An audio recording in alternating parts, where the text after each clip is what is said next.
Hey everybody!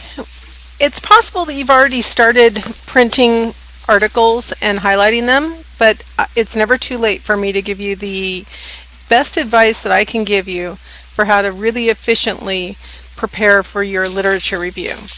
So I've got some photographs of what I do and I'll walk you through them in a sec. Okay, overall piece of advice, don't waste good paper. There's probably some bad paper around your house if you're anything like my house. Um, I tend to take papers that have gone through the printer and I ended up not liking the way they looked or whatever.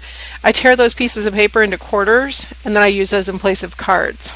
I don't waste my money on actual cards because all this stuff's going to ultimately get typed up anyway. So that's my first piece of advice. Don't waste any money on this activity. Two, when you read an article, one of my first things that I like to do is, well, get my picture to load is what I like. Okay, is to actually, with my little hands, write the reference. You can actually see through this piece of paper and see that it's scratch paper. And you'll notice that I printed the names so that I would be able to more easily read them later. Now, like I've said before, you're more than welcome to copy and paste from the, EBSCOhost cite this function. But for me, I prefer to type it only because I have more control over making sure that everything's formatted correctly. So I write out the full citation. I write everything down, their last name, comma, first name, dot, middle name, dot, so on. I even draw out the little ampersand, put the year of publication and so on. The one thing I do cheat on is I shorten the name of the title of the journal if I'm really familiar with it. This Journal of Experimental Psych Learning, Memory, and Cognition. Yeah, I shorten that. But otherwise, and then I use underlines to indicate it's supposed to be in italics. I forgot to underline this one. But otherwise, it's pretty much a ready-to-go reference. That allows me to do the next thing, which is to make individual cards for each article that I've read. Here's an article that I read by McDaniel and Masson, 1977, and I wrote down the things that I thought were relevant. I happen to be working on a paper right now on, how do I say it simply? Remembering materials based on what task you performed. How's that sound? Interesting for me, anything that was interesting that I thought might be useful for being able to describe this study or describe how this study is different from what I did, I wrote down. So for example, they said they did a delayed test, but their delay was only 24 hours. My delay in my experiment was either a week or a month, depending on which experiment we were in. So knowing that what they mean by the word delay is 24 hours is important. It's also important for me to remember that they had different participants, different subjects. I shortened participants to subjects. Different subjects who participated in the immediate test versus those who participated in the delayed test. My participants were retested. They got tested immediately and then they got tested again a week or a month later. It's also important for me to note that they got to see their stimuli for 5 seconds. My participants only got 1 second. So all of these things are things that I wrote down that make the study different from my study. Now, of course, you're doing literature review, so what you would be doing on this little card is writing down anything that is important about their study that helps you to formulate your thesis better in your report. So what I do is take these little tiny bullet points. Now it happens to be the case, you can see back here in the background there's another 1977, happens to be the case that I actually pulled out some additional details that were pertinent to the different experiments that they did, but I put those on separate cards. That way I can kind of keep myself organized as far as, okay, this is what McDaniel and Masson said in general. This is what they said based on experiment 1. This is what they said based on experiment 2, and I can have these on different cards so that if I want to, when it's time to write my paper, I can sort of pull the details from this study apart and talk about them. I can sort them into piles separately. They don't have to stay together and then I have to remember to highlight or check mark or keep track of what I've already talked about. I can just sort of work my way through. So first thing I do is make the reference cards. Second thing I do is make the little note cards, and what I thought I'd show you is right now this is where I am so far on the paper that I'm working on. These are the the note cards just about content, the ideas that I got from the different studies. So you can see I've gone through a number of different studies. You'll notice that like Loayza, I've got 2 cards for him because I've got experiment 1 and experiment 2. You'll notice I've got 2 different studies that have the author Rose involved, right? So these are the things I've been reading and the things I've been writing down so far about this study, this topic. Now, other things that I write down are things like, this is really relevant for you guys because for a lot of the articles that you're reading, you're going to probably start to notice terminology that keeps coming up across the different articles.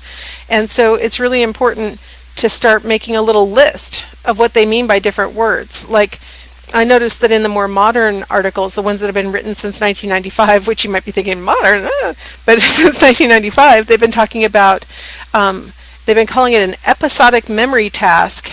In the older literature prior to 1995, they tended to call it a delayed recall task. So I wrote those 2 things down. They've also been emphasizing working memory instead of short-term memory. And I didn't write down short-term memory because I knew what this meant. So these were notes for me. These aren't notes for somebody else to necessarily understand. I noticed that back in the olden days, they used to call it incidental learning. Now they sometimes call it surprise recall. Sometimes they just go ahead and use this big laborious term called no recall test expected. So I have all of these things listed as synonyms. And probably what I want to do in the paper that I'm writing is focus on the most modern term. So that's what I've got listed on my terminology page. I want to make sure that I'm using the most modern terms for everything so that my paper will be as relevant as it can be, right? You would be writing down terminology so that you can define it for me, right? You're writing your literature review. You want to make sure that I know what you mean by the different words that you're using, because a lot of things in psychology have double meanings. So make sure everything's clear. Then the last thing I've got that I made this time is, as I was reading through some of these articles, I started realizing there are some other articles I need to read. Now, you'll notice from my cards, I've already found the Rose and Craik article and read that one, but I still need to read the 2 Bailey articles. And you'll notice it's Bailey, same first author, Dunlosky, same second author, different third author. So when alphabetizing this on my reference page, I would do it by the third author, actually. So I have a couple of articles that I still want to read about level of processing and working memory. So I started making myself a little code of what I mean by these little things so that I can make fast notes and then later go back and know what I was talking about. So these are my pieces of advice. Now let me reiterate just before I end why you're bothering with these cards. What you want to do is write down any ideas that you got and make sure you've given the citation. You've already got the reference written down somewhere else, but this way you can always remember who said what thing. There are a couple of benefits to doing this process. One, don't copy the concept directly out of McDaniel and Masson, for example. You'll notice this is my own writing. This is my own, I rephrased it. Suggested that differential recall based on intent to learn may not reveal itself immediately, so recommended delayed test, but delay equals 24 hours. That's all my words. That was me characterizing what they said. That, by taking that little step, and right now while I'm reading the article, go ahead and convert what I got from it into my own words, will save me time in the long run when it's time to write the paper, because now I don't have to sit there and look at their words and try and figure out a different way to say it. I've already characterized it and I shorthanded it into my own language, so onto these note cards, so that when it's time to write the paper, I can either directly transfer what I wrote originally, or if you've used shortened words like the little sentences like this, but delay equals 24 hours, obviously I'm going to have to expand on that a little bit to make it fit into my paper. It's not going to be plagiarism of McDaniel and Masson's ideas, is it? Because it's all been rewritten into my words at least 2 different ways, to make it into my notes and then to make it into formal writing for the paper. So the probability of plagiarism goes down dramatically if you use this procedure. The other thing that these cards are really useful for is that if I have each independent idea written down on a different card, when it's time for me to write my literature review, I can make piles of cards that seem to have similar topics. And a lot of times this is going to be across authors. So McDaniel and Masson might have both they and let's say Rosa and Craik might have both define delay as 24 hours. And so I could put delay equals 24 hours into one pile and start to see that a lot of different authors have been treating 24 hours as what they mean by delay. And so I can make like one big overall sentence that for most researchers, delay equals 24 hours, but for the purposes of this study, the word delay is going to refer to either 1 week in experiment 1 or 4 weeks in experiments 2 and 3. So by making those kinds of little notations on separate cards, it allows you to organize your thoughts more easily when it comes time to write. You can just sort of sort these cards into piles and then put the piles into a logical order and then just sort of write your way through them. Just sort of organize them in a logical fashion and then describe them in your own writing. So that's my strategy, and that's my best advice for how to make writing your paper a lot more simple.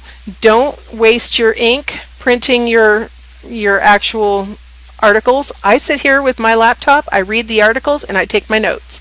And you're seeing my notes right here. So, okay, well, hopefully you'll use my idea, and hopefully you'll find that it works well for you.